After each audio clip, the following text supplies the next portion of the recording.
Terve kaikille! Tässä podcast-jaksossa puhutaan oletuksista lukiosta ja siitä, että ovatko ne oikeasti pitäneet paikkaansa. Ja vieraana on taas minä ja Markkanen. No, mitäs oletuksia sulla oli lukiosta? No siis mä ajattelin, että lukio olisi niin kuin paljon vaikeampaa kuin yläaste. Ja että esim. Kokeissa olisi tosi vaikea päästä läpi, mutta ei se oikeasti ole niin paha, mitä mä ajattelin. Mä oon saattanut vähän laskea numerot välillä, mutta mä voin niin kuin itsekin vaikuttaa siihen. Mitäs oletuksia sulla oli?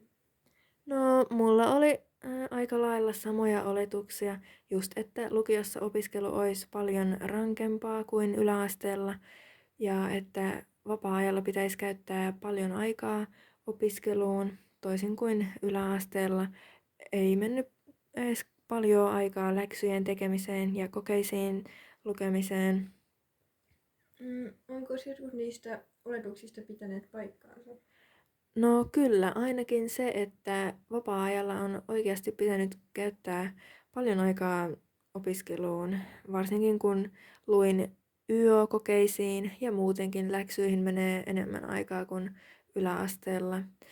Vaikka joistakin aineista ei välttämättä tule aina läksyä lukiossa, mutta jos tulee, niin ne on yleensä sellaisia, että niihin menee paljon enemmän aikaa kuin yläasteella. Mutta mitkäs sun oletuksista eivät ole pitäneet paikkaansa? No esim. Se, että mä luulin, että lukio ja yläaste olisi silleen vähän niin kuin saman tyylisiä, että niin kuin molemmissa olisi silleen semi-samat säännöt, mutta todellisuudessa lukiossa on silleen chillimpää tai niin kuin ei ole niin tarkkaa. Esim.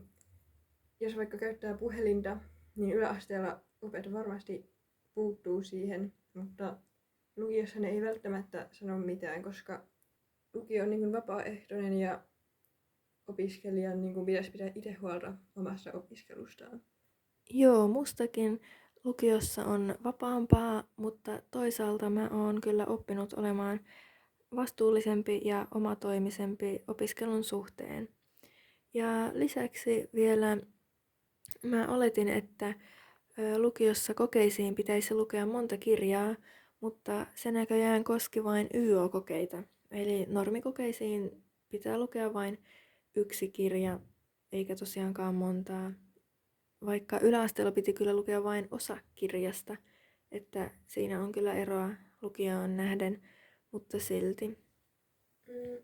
Onko lukiossa ollut jotain muuta yllättävää? No kyllä on. Esimerkiksi se, että miten YÖ-kokeissa toimitaan.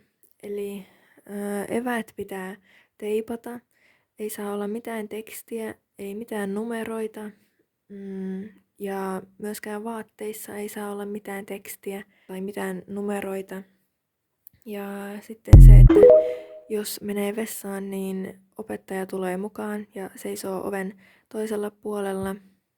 Ja että kokeet tehdään abitissa aina, niin sekin on ollut yllättävää, koska yläasteellahan me tehtiin kokeet itse asiassa paperille, että ei edes koneella.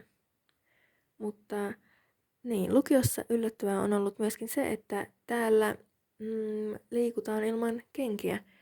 Tämä varmaan koskee vaan tätä meidän lukiota, mutta silti oli vähän vaikea tottua silloin ykkösluokan alussa siihen, että kengät pitää aina jättää pois.